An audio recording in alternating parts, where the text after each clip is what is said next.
পবিত্র মাহে রমাদান আমাদের একেবারে সন্নিকটে। ইটস নকিং দ্য ডোর।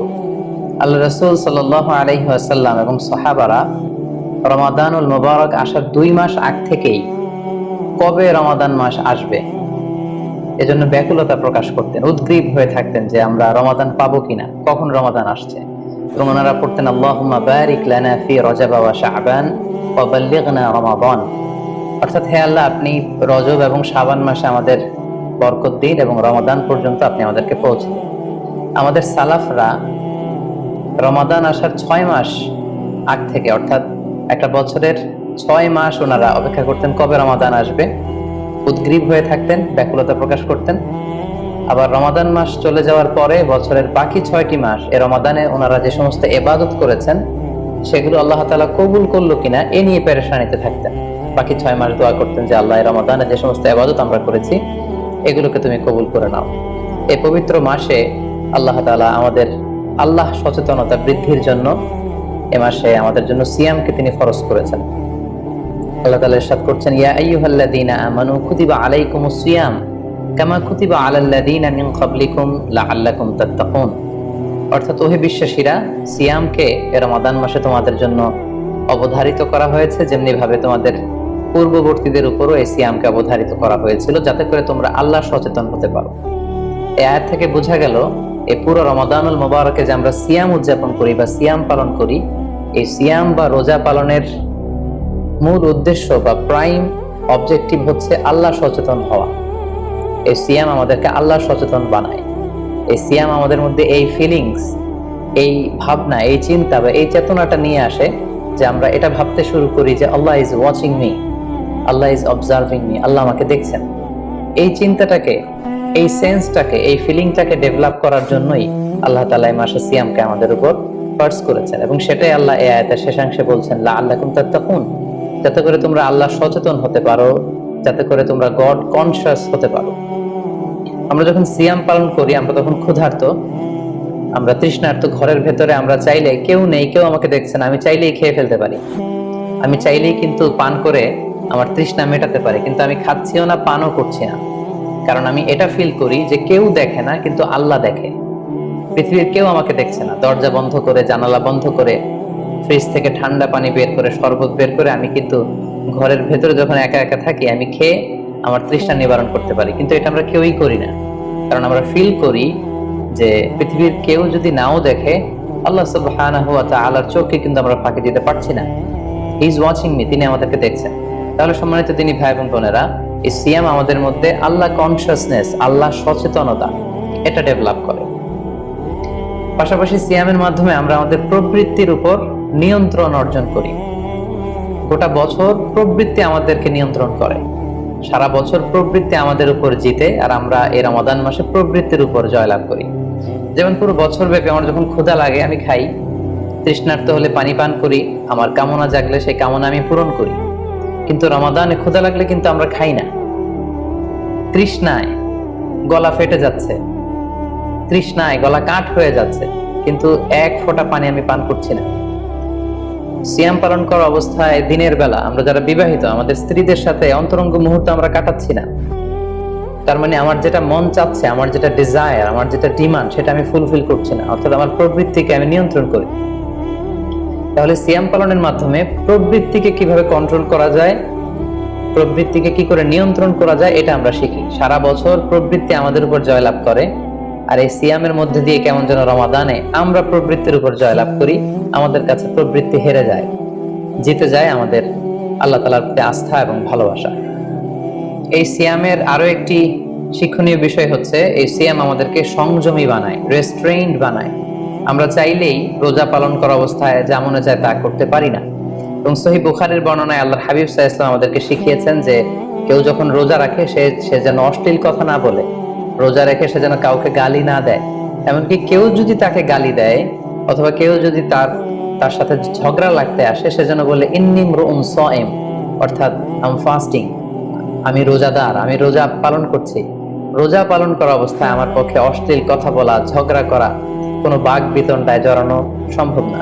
তার মানে এই সিয়াম পালনের মধ্যে দিয়ে সংযম যে ব্যাপারটা, এই ব্যাপারটা আমাদের আয়ত্তে চলে আসে। আমরা এই সিয়াম পালনের মধ্যে দিয়ে সংযমী হয়ে উঠি। পাশাপাশি যারা সিয়াম পালন করছে তাদের জন্য আল্লাহর হাবিব সাল্লাল্লাহু আলাইহি ওয়াসাল্লাম ঘোষণা দিয়েছেন যে কিয়ামতের ময়দানে বিচার শেষে তারা যখন জান্নাতে ঢুকবে, রোজা পালনকারীদের জন্য আল্লাহ তাআলা এক স্পেশাল গেট রেখেছেন যেটার নাম হচ্ছে রাইয়ান, এবং এই রাইয়ান গেট দিয়ে রোজাদাররা ছাড়া কেউ প্রবেশ করতে পারবে না। সুবহানাল্লাহি বিহামদি।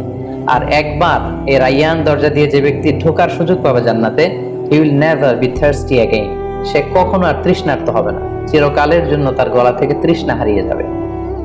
পাশাপাশি আল্লাহ তাআলা ইরশাদ করছেন যে সব আমলগুলোকে সওয়াব বাড়ানো হয় এবং সওয়াবের প্রতিদান বান্দাদেরকে দেয়া হয়, কিন্তু এই সিয়ামের ব্যাপারটা ভিন্ন। এর প্রতিদান আমি আল্লাহ নিজ হাতে দেব। আরেক বর্ণনা এসেছে এই সিয়ামের প্রতিদান আমি নিজেই। আমরা যদি একটু খেয়াল করে দেখি যে রমাদানুল মুবারাকে আমরা যত নেক আমল করছি বা সৎকর্ম করছি, এগুলোর সওয়াবগুলোকে কিন্তু জ্যামিতিক হারে বাড়ানো হয়। The rewards of a'mal is multiplied in this blessed month of Ramadan. এ মাসে আমরা একটা নফল ইবাদত করলে সেটা ফরজের সমান সওয়াব দেয়া হচ্ছে। একটা ফরজ ইবাদত করলে সেটা 70 থেকে 700 গুণ সওয়াব দেয়া হচ্ছে। এ মাসে উমরা করলে সেটা হজের সমান সওয়াব দেয়া হচ্ছে। অর্থাৎ অন্যান্য মাসে আমরা যদি নেক আমল করি তাহলে সেটার সওয়াবকে বাড়ানো হয় গাণিতিক হারে, কিন্তু এই রমাদানুল মুবারাকে কোনো নেক আমল করলে সওয়াবকে বাড়ানো হয় জ্যামিতিক হারে। এটাকে মান্থ অফ স্পেশাল অফার বলা হয়, বিশেষ অফারের মাস। আল্লাহ তাআলা চেয়েছেন যে বিশেষ অফার দিয়ে আমাদেরকে ইবাদতের প্রতি আগ্রহী করে তোলে, আকৃষ্ট করে তোলে। তিনি যেন আমাদের গুনাহগুলোকে ক্ষমা করে দিয়ে আমাদেরকে পাপ মুক্ত বান্দা হিসেবে স্বীকৃতি দিতে পারেন, তার একটা কেমন যেন আয়োজন তিনি করে থাকেন আমাদের জন্য পবিত্র মাহে রমাদানে। এবং এই রমাদানুল মুবারকের প্রতিটি রাতে আল্লাহ তাআলার পক্ষ থেকে একজন বিশেষ আহ্বানকারী ফেরেশতা তারা ডাকতে থাকে আর বলতে থাকে, ইয়া বাগিয়াল খায়রি আকবিল, হে কল্যাণের অভিযাত্রী, হে কল্যাণের পথের যাত্রী, আকবিল, প্রসিড, গো অন, আরো সামনে যাও, আরো নেক কাজ করো, আরো ভালো কাজ করো।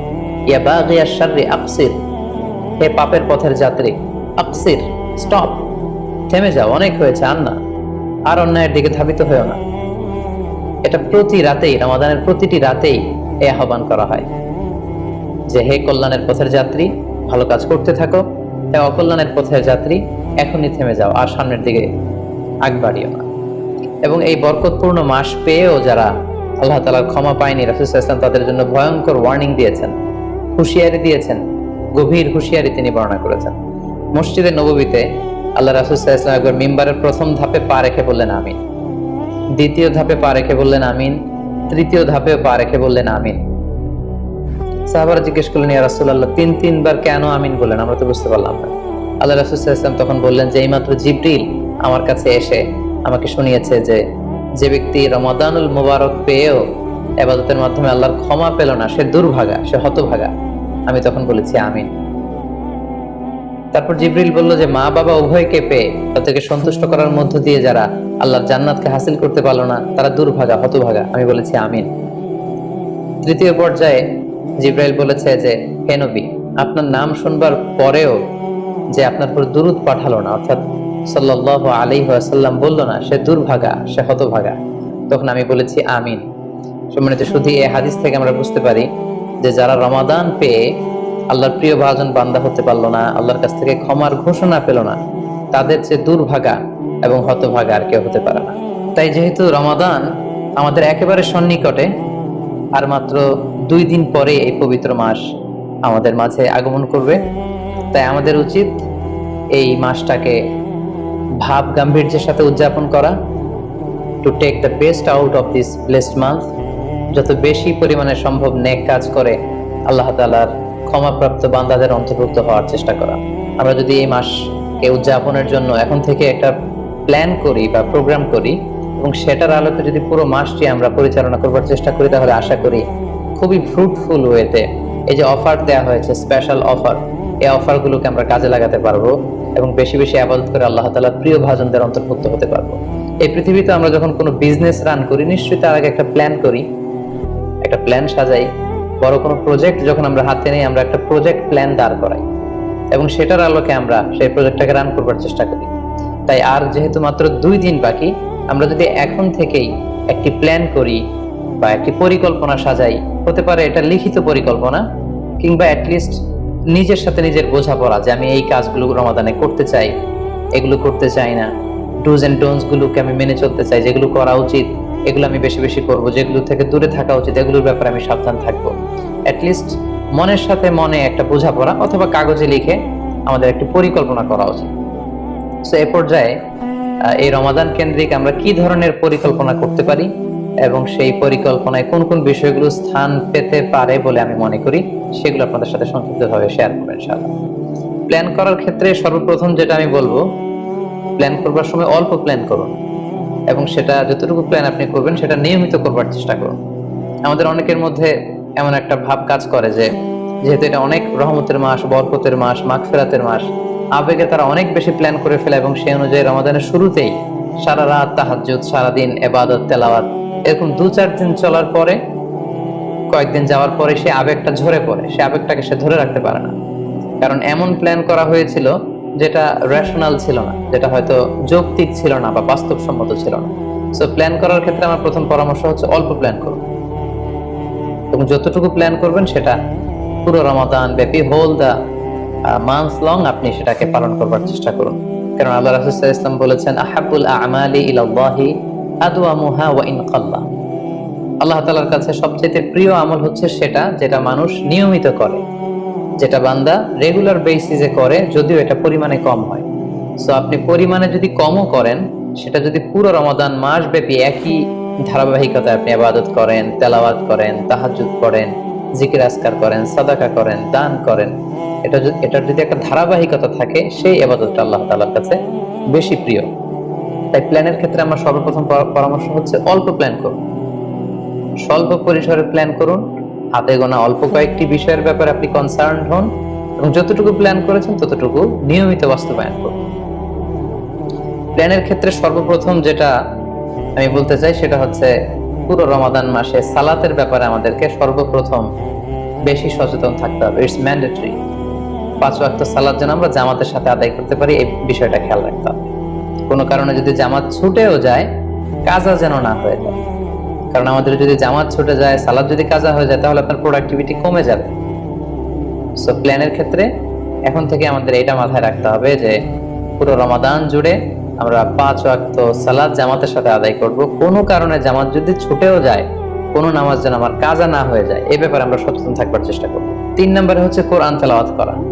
যেহেতু রমাদানুল মুবারক এটা কোরআন নাজিলের মাস, আল্লাহ তাআলা বলছেন শাহরু রমাদান আল্লাযী উনজিলা ফীহিল কুরআন। রমাদান তো এমন মাস যে মাসে আল্লাহ তাআলা কোরআন নাজিল করেছেন। সো এটা কোরআনকে উদযাপনের মাস, কোরআনের সাথে নতুন করে সম্পর্ক গড়বার মাস, বেশি বেশি কোরআন তেলাওয়াত করবার মাস। নফল ইবাদতের যে লিস্ট আছে তার মধ্যে সবচেয়ে শ্রেষ্ঠ নফল ইবাদত হচ্ছে কোরআন তেলাওয়াত করা এবং সেটার মোক্ষম সময় হচ্ছে রমাদানুল মুবারক। আমরা প্রত্যেকেই জানি যে এই মাসে তেলাওয়াত করার যে একটা আবহ, যে একটা ইমেজ, যে একটা পরিবেশ এবং যেরকম একটা মজা পাওয়া যায়, বছরের অন্য কোনো মাসে কিন্তু ওই ফিলিংটা আমাদের আসে না। সো এই সুযোগটাকে আমাদের কাজে লাগানো, আমরা যেন প্রতিদিন কোরআনের তেলাওয়াত করি এবং তেলাওয়াত করার ক্ষেত্রে অবশ্যই ধীরস্থির ভাবে তেলাওয়াত করতে হবে। আমরা অনেকে তাড়াহুড়ো করে তেলাওয়াত করি। হাদিসে এসেছে রুব্বা কারিন লিল কুরআন ওয়াল কুরআনু ইয়ালআনু। কোরআনের অনেক তেলাওয়াতকারী আছে যাদেরকে কোরআন রহমত দেওয়ার পরিবর্তে লানত দেয়, কার্ডস করে, অভিসম্পাত করে। তাই তাড়াহুড়ো করে আমরা যেন কোরআন তেলাওয়াত না করি। রমাদান আসলেই দেখা যায় কিছু কিছু মানুষ কোরআন খতম করবার জন্য উঠে পড়ে লাগে। কেউ 5 খতম, 7 খতম, 10 খতম দেওয়ার জন্য প্রতিযোগিতা করে খতম দেয়, ফলে খুব দ্রুত তারা কোরআন তেলাওয়াত করে। এটা ঠিক না। খতম দেওয়ার জন্য উঠে পড়ে লাগা উচিত হবে না, বরং আপনি ধীরস্থির ভাবে তেলাওয়াত করুন। সেই হিসেবে শুরু থেকে শেষ পর্যন্ত একবার করে যদি আপনি 1 খতম দিতেও পারেন সেটা ভালো, আর দিতে না পারলেও আপনি ধীরস্থির ভাবে তেলাওয়াত করে সেটার সওয়াব আপনি ইনশাআল্লাহ পাবেন। তাহলে তেলাওয়াত করার ক্ষেত্রে প্রথম রিমাইন্ডার হচ্ছে তাড়াহুড়ো করে তেলাওয়াত করা যাবে না। 2 নম্বর হচ্ছে যদি সুযোগ হয় অর্থ বুঝে তেলাওয়াত করা। আমরা কয়েকটা সূরা স্পেসিফাই করতে পারি যে এই রমাদানে আমি এই সূরাটা পড়ব, এই রমাদানে এই সূরা শুরু থেকে শেষ পর্যন্ত এর মর্মার্থ, এর বঙ্গানুবাদ, এর যে শিক্ষা লেসন, এটা আমি জানবার চেষ্টা করব। সম্মানিত দিনী ভাই এবং বোনেরা, কোরআন হচ্ছে এমন একটি কিতাব, যারাই এই কোরআনের সাথে সম্পর্ক জুড়ে দিয়েছে, যারাই এই কোরআনকে হৃদয়ে ধারণ করেছে, তারাই সম্মানিত হয়েছে। একটু খেয়াল করে দেখুন, সাইয়েদনা জিবরাইল আলাইহিস সালাম উনি কোরআন নিয়ে আসমান থেকে পৃথিবীতে নেমেছিলেন। কোরআনকে নিয়ে আসার কারণে উনি হয়েছেন শ্রেষ্ঠ ফেরেশতা। আল্লাহ রাসূল সাল্লাল্লাহু আলাইহি ওয়াসাল্লামের উপর কোরআন নাজিল হয়েছিল, তাই তিনি হয়েছেন শ্রেষ্ঠ রাসূল। এই রমাদান মাসে কোরআন নাজিল হয়েছে, তাই রমাদান মাস হচ্ছে 12টা মাসের শ্রেষ্ঠ মাস, সাইয়্যিদুশ শুহুর। কদরের রাতে এই কোরআন নাজিল হয়েছিল, তাই কদরের রাত হচ্ছে পৃথিবীর শ্রেষ্ঠ রাত। আমরা উম্মতে মুহাম্মাদি, আমাদের উপর কোরআন নাজিল হয়েছে, তাই আমরা হয়েছি খায়রু উম্মাহ, শ্রেষ্ঠ জাতি। আমাদের মধ্য থেকেও যারা কোরআনের সাথে অ্যাটাচমেন্টকে বাড়াবে, কোরআনকে যারা ধারণ করবে, তারা হবে পৃথিবীর শ্রেষ্ঠতম মানুষ। তাই আসুন কোরআন উদযাপনের মাসে আমরা যেন বেশি বেশি কোরআনের সাথে সম্পর্ককে নতুন করে আবার নবায়ন করি। 4 নাম্বার যেই ব্যাপারটি আমি প্ল্যানে বা পরিকল্পনায় রাখার চেষ্টা করব, সেটা হচ্ছে খুব বেশি খাবার দাবার বা কেনাকাটা এগুলোর ব্যাপারে আমাদেরকে একটু সাবধান থাকতে হবে। আমরা অনেকে মনে করে থেকে রমাদান মানেই মুখরোচক ইফতারি, ইফতার পার্টিতে জয়েন করা, ওদর পূর্তি করে সাহারি খাওয়া, শপিং করা এবং কেনাকাটায় ব্যস্ত থাকা। আসলে ব্যাপারটি এমন নয়, কারণ আমরা জানতে পেরেছি যে এটা হচ্ছে বরকতের মাস, এটা অফারের মাস। নফল ইবাদতে ফরজের সমান সওয়াব, ফরজ করলে 700 গুণ সওয়াব, নফল উমরা করলে হজের সমান সওয়াব। সো এটা হচ্ছে মৌসুমুল ইবাদা, ইবাদতের মৌসুম। সো আমাদের যদি শপিং করা লাগে, আমাদের যদি কোনো প্রোগ্রামে অংশগ্রহণ করা লাগে, সেটা যেন আমাদের ফোকাস না হয়। কেনাকাটা, শপিং করা, এটা যেন আমাদের ফোকাস না হয়। ভুরি ভোজ করা, আমাদের বাসায় মা বোনরা যারা আছে তাদেরকে হরেক রকম আইটেমের বায়না ধরে সারাদিন তাদেরকে ব্যস্ত রাখা, ইবাদত থেকে তাদেরকে দূরে রাখা, এই কালচারগুলো থেকে আমাদেরকে দূরে থাকতে হবে। আমরা যখন রমাদান কেন্দ্রিক প্ল্যান করতে বসবো, আমরা যেন এটা ভাবি যে এই রমজানে একটু একটু করে আমি নিজেকে পরিবর্তন করতে চাই।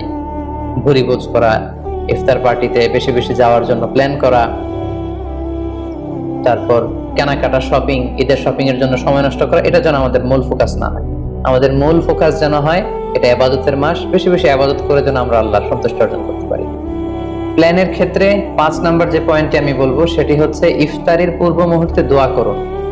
এটি ভুলে যাওয়া যাবে না। প্রতিদিন ইফতারিকে সামনে নিয়ে আমরা দোয়া করব, কারণ হাদিসে এসেছে সালাসু দাওয়াতিন মুস্তাজাবা, 3 ব্যক্তির দোয়া আল্লাহ তাআলার কাছে কবুল হয়ে যায়। এই দোয়া আল্লাহ কখনো ফিরিয়ে দেন না। এর মধ্যে একটা দোয়া হচ্ছে দাওয়াতুস সাইম, রোজাদারের দোয়া আল্লাহ কখনো ফিরিয়ে দেন না। দাওয়াতুস সাইমি মাকবুল, এটা আল্লাহর কাছে কবুল হয়ে যায়। ঠিক ওই মুহূর্তটাতে আল্লাহ তাআলার সফট কর্নার খুব বেশি গ্রো করে, আল্লাহর রহমতের দরিয়ার মধ্যে একটা অভাবনীয় জোশ পড়ে যায়। আল্লাহ তাআলা এই দৃশ্যটাকে খুব দেখতে পছন্দ করে যে বান্দা সামনে খাবার নিয়ে বসে আছে, শরবত নিয়ে, পানীয় নিয়ে বসে আছে, ক্ষুধায় তৃষ্ণায় সে জর্জরিত, সে চাইলেই সামনে থেকে নিয়ে মুখে তুলে খাবারটা খেতে পারে, কিন্তু সে আমার ভয়ে খাচ্ছে না।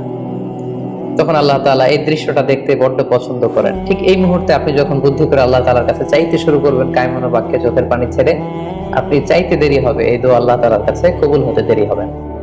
তাই এই ভুলটি যেন আমরা না করি, এই বরকত যেন আমরা মিস না করি। প্রতিদিন খেয়াল করে, সম্মানিত দিনী ভাই এবং বোনেরা, খেয়াল করে ইফতারের পূর্ব মুহূর্তে দোয়া করুন। আপনার কি চাহিদা, আকুতি মিনতি আল্লাহর কাছে আছে, আপনি পেশ করুন। 7 নম্বর পয়েন্টটি হচ্ছে ধীরস্থির ভাবে তারাবির সালাত পড়ুন। প্ল্যান করে ফেলুন কোন মসজিদে পড়বেন, কোথায় পড়বেন, কোভিড আউটব্রেকের কারণে কোনো রেস্ট্রিকশন থাকলে বাসায় কিভাবে পড়বেন, পরিবেশটা আপনি কেমন দেখতে চান, কিভাবে করতে চান, এখন থেকে প্ল্যান প্রোগ্রাম করে ফেলুন। তারাবির সালাতের ক্ষেত্রে পরামর্শ হচ্ছে ধীরস্থির ভাবে তারাবির সালাত আদায় করুন। সালাতুত তারাবিহ শব্দের অর্থই হচ্ছে বিশ্রামের সালাত, অর্থাৎ আপনি বিশ্রাম নিয়ে নিয়ে 2 রাকাত করে 4 রাকাত শেষে তাসবিহ পড়ে বিশ্রাম নিয়ে আবার 2 রাকাত 4 রাকাত এভাবে পড়তে থাকবেন। আমাদের বাংলাদেশের বেশিরভাগ মসজিদগুলোতে যেহেতু 20 রাকাতের সালাতুত তারাবিহ হয়, আমরা সাজেস্ট করি যে আপনারা 20 রাকাত সালাতুত তারাবিহ আদায় করুন। অসুস্থতা জনিত কোনো কারণে কারো যদি কম পড়তে হয় সেটা ভিন্ন ব্যাপার, তবে আমরা 20 রাকাতের কথাই সবাইকে সাজেস্ট করে থাকি, যেহেতু এটা ইবাদতের মাস, যত বেশি ইবাদত করা যায় ততই এটা কল্যাণকর। তো সেক্ষেত্রে রাকাত বিতর্ক আপনাদেরকে এড়িয়ে চলা উচিত। রমাদান আসলে আমাদের মধ্যে এই শয়তান এই বিষয়টাকে উস্কে দেয় যে তারাবির সালাতকে 8 রাকাত না 20 রাকাত নাকি 12 রাকাত। সো তারাবির সালাত ধীরস্থির ভাবে আদায় করুন, রাকাত বিতর্ক এড়িয়ে চলুন। এটা হচ্ছে একটা বড় ফিতনা। কত রাকাত আপনি পড়বেন আপনার সাধ্য অনুযায়ী আপনি পড়ুন। আমরা 20 রাকাতের কথা সাজেস্ট করি, তবে রাকাত বিতর্কে জড়ানো আমাদের কখনোই উচিত হবে না। 8 নাম্বার যে পয়েন্টের কথা বলবো সেটি হচ্ছে শেষ রাতে তাহাজ্জুদের সালাত আদায় করা। বছরের অন্য সময়গুলোতে রাত 4টার দিকে উঠে আসলে অনেকের পক্ষেই তাহাজ্জুদের সালাত আদায় করা সম্ভব হয়ে ওঠে না। যেহেতু রমাদানুল মুবারকে সাহারি খাওয়ার জন্য আমাদেরকে উঠতেই হচ্ছে, সাহারি খাওয়ার পরে আপনি ওযু করে আপনার সুবিধা মতো 2 রাকাত 4 রাকাত তাহাজ্জুদের সালাত আপনি আদায় করুন। তাহাজ্জুদের সালাতে সিজদায় পড়ে আপনি আল্লাহ তাআলার কাছে আপনার মনের আকুতি আপনি তুলে ধরুন। এই মুহূর্তটাতে, তাহাজ্জুদের এই সময়টাতে আল্লাহ তাআলা প্রথম আকাশে মনোনিবেশ করে তিনি ডাকতে থাকেন, কার কি লাগবে, কার খাবারের দরকার, আমার কাছে চাও, আমি খাবারের ব্যবস্থা করে দেব। কার রিজিকের দরকার, রিজিকের ব্যবস্থা করে দেব। কার সফলতা দরকার, আমি আল্লাহ তাআলা সফলতা দেওয়ার মালিক, আমি সফলতার ব্যবস্থা করে দেব। যে মুহূর্তটুকুতে বা যে সময়ে আল্লাহ তাআলা আমাদেরকে দেওয়ার জন্য তিনি আমাদেরকে ডাকছেন, আমাদেরকে দেওয়ার জন্য তিনি বসে আছেন, প্রস্তুত, আহ্বান করছেন, কিন্তু আমরা সেই আহ্বানে সাড়া দিচ্ছি না। তাই রমাদানুল মুবারকে তাহাজ্জুদের সালাতের অভ্যাস করার একটা সুবর্ণ সুযোগ কিন্তু আমাদের আসছে। যেহেতু সাহরি খেতে আমরা উঠবই, উঠে আমরা তাহাজ্জুদের সালাত আদায় করে নেব। 9 নম্বর যে পয়েন্টটি উল্লেখ করতে চাই সেটি হচ্ছে সোশ্যাল মিডিয়ার নিয়ন্ত্রিত ব্যবহার বা পরিমিত ব্যবহার। যত কম ব্যবহার করা যায়, ফেসবুক, ইউটিউব, অনলাইনে যত আপনি কম সময় দিতে পারবেন, আপনার প্রোডাক্টিভিটি তত বাড়তে থাকবে। জরুরি প্রয়োজনে যে সমস্ত কাজ একেবারে করাই লাগে, যেগুলোকে অ্যাভয়েড করা মোটেও সম্ভব না, সেগুলো আপনি করতে পারেন। তবে আমাদের সাজেশন হচ্ছে ফেসবুকিং, টুইটারিং এবং ইউটিউবিং, এই সমস্ত কাজে, সোশ্যাল মিডিয়ার কাজে যত কম আপনি এই রমাদানুল মুবারকে সময় ব্যয় করতে পারবেন, সময়টা ঠিক ততই আপনার প্রোডাক্টিভ ওয়েতে কাজে লাগবে ইনশাআল্লাহ। 10 নম্বর পয়েন্ট এবং সর্বশেষ পয়েন্ট হচ্ছে রমাদানুল মুবারকের মূল আকর্ষণ হচ্ছে রমাদানুল মুবারকের শেষ দশকে, অর্থাৎ রমাদানের কদরের রাতগুলো হচ্ছে লাস্ট 10 days অফ রমাদানে। আল্লাহ রাসূল সাল্লাল্লাহু আলাইহি ওয়াসাল্লাম ইরশাদ করেছেন, ফালতামিসু ফিল আশরিল আওয়াখিরি মিনাল বিতর, রমাদানের শেষ দশকের বেজর রাত্রিগুলোতে তোমরা কদরের রাত তালাশ করো। তাই আপনারা যখন প্ল্যান করতে বসবেন, এখনই ক্যালেন্ডার সামনে নিয়ে রমজানের শেষ দশক কত তারিখ থেকে কত তারিখ পরে প্ল্যান করে নিন, এবং অড নাইটগুলো, বেজর রাত্রিগুলো কোন কোন রাত্রিগুলো হতে পারে এখনই প্ল্যান করে নিন। যত ধরনের ব্যস্ততা, যত ধরনের ঝামেলা, যত ধরনের দায়িত্ব, এই কাজগুলোকে আপনি আগে পরে সেরে নেবেন, কিন্তু এই 10 দিনের স্পেশাল টাইমটাকে আমাদের ইবাদতের জন্য রাখা উচিত। আল্লাহ রাসূল সাল্লাল্লাহু আলাইহি ওয়াসাল্লাম রমজানের শেষ দশকে যখন তিনি পৌঁছতেন, তিনি তখন এমন ভাবে ইবাদত করতেন, তিনি কাউকে চিনতেন না, কারোর সাথে বেশি কথা বলতে চাইতেন না। তিনি রাতে সারা রাত জেগে থাকতেন, ফ্যামিলি মেম্বারদেরকে উঠিয়ে দিতেন, জাদ্দা ওয়া শাদ্দাল মিজহার, কোমরে গামছা বেঁধে তিনি ইবাদতে লেগে পড়তেন। এই শেষ দশকে তিনি এত ইবাদত করতেন, বছরের কোনো সময়ে আল্লাহ রাসূল সাল্লাল্লাহু আলাইহি ওয়াসাল্লামকে এত বেশি ইবাদত করতে কিন্তু দেখা যেত না। তাই এই শেষ দশকের বেজর রাত্রিগুলো যেন আমরা মিস না করি, এবং শুধু 27 রমজানে আমরা কদর হিসেবে পালন করব, ব্যাপারটা যেন এমন না হয়ে যায়। কারণ যদি কোনো কারণে কদর মিস হয়ে যায়, এটা হচ্ছে খায়রুম মিন আলফি শাহর, 1000 মাসের চেয়েও সেরা। ওই এক রাতের ইবাদত হচ্ছে 1000 মাসের ইবাদতের সমান। এবং আল্লাহর হাবিব সাল্লাল্লাহু আলাইহি ওয়াসাল্লাম বলেছেন, মান হুরিমা খায়রাহা ফাকাদ হুরিম, যে কদরের রাতের বরকত থেকে বঞ্চিত হলো, হি ইজ দ্য লুজার। এই বরকতের মাসে নিশ্চয়ই আমরা কেউই লুজার হতে চাই না, আমরা সবাই গেইনার হতে চাই। আমরা যদি গেইনার হতে চাই, রমাদানের সর্বোচ্চ বরকতটুকু যদি আমরা হাসিল করতে চাই, লাস্ট 10 days অফ রমাদান, রমজানের শেষ দশকের বেজর রাত্রিগুলো যেন আমরা খুবই আন্তরিকতার সাথে সিনসিয়ারলি ইবাদত করে কদরের বরকত হাসিল করবার চেষ্টা করি। সম্মানিত দিনী ভাই এবং বোনেরা, রমাদান আসতে আর মাত্র 2 দিন বাকি। সংক্ষিপ্ত পরিসরে রমাদান কেন্দ্রিক আমাদের প্ল্যান কেমন হওয়া উচিত এবং সেই প্ল্যান বা পরিকল্পনাতে কোন কোন বিষয়গুলো আমাদের খেয়াল রাখা উচিত, এই বিষয়ে সংক্ষিপ্ত পরিসরে আমি আলোচনা করলাম। আশা করি এগুলো যদি আমরা খেয়াল রাখি, তাহলে খুব ফ্রুটফুল এবং প্রোডাক্টিভ ওয়েতে আমরা আমাদের রমাদানকে কাটাতে পারবো। আমরা গত বছর আমাদের অনেক প্রিয়জনদের সাথে একসাথে রমাদান কাটিয়েছি, তাদের অনেকে কিন্তু এবছর আমাদের সাথে নেই, এবং কোভিড আউটব্রেকের এই যে সেকেন্ড ওয়েভ, থার্ড ওয়েভ যেভাবে শুরু হয়েছে, আমরা আমাদের অনেক প্রিয়জনদেরকে হারিয়েছি। আমরা এই রমাদান কারা পুরো রমাদান পাবো আমরা জানি না, আবার আগামী বছরের রমাদান পর্যন্ত আমরা বেঁচে থাকবো কিনা সেটাও আমরা জানি না। সো এই রমাদান হতে পারে আমাদের জীবনের শেষ রমাদান। আমাদের we should consider this Ramadan the last and final chance in our life. আমাদের এভাবে চিন্তা করা উচিত যে হতে পারে এটা আমার জীবনের শেষ রমাদান, তাই আমার গুনাহ মাফের একটা সুবর্ণ সুযোগ হচ্ছে এই রমাদান মাস। তাই এই মাসের সর্বোচ্চ বরকতটুকু হাসিল করার জন্য আমরা যেন বুদ্ধিমানের পরিচয় দেই, আমরা যেন বেশি বেশি ইবাদত করে আল্লাহ তাআলার প্রিয় ভাজনদের অন্তর্ভুক্ত হতে পারি।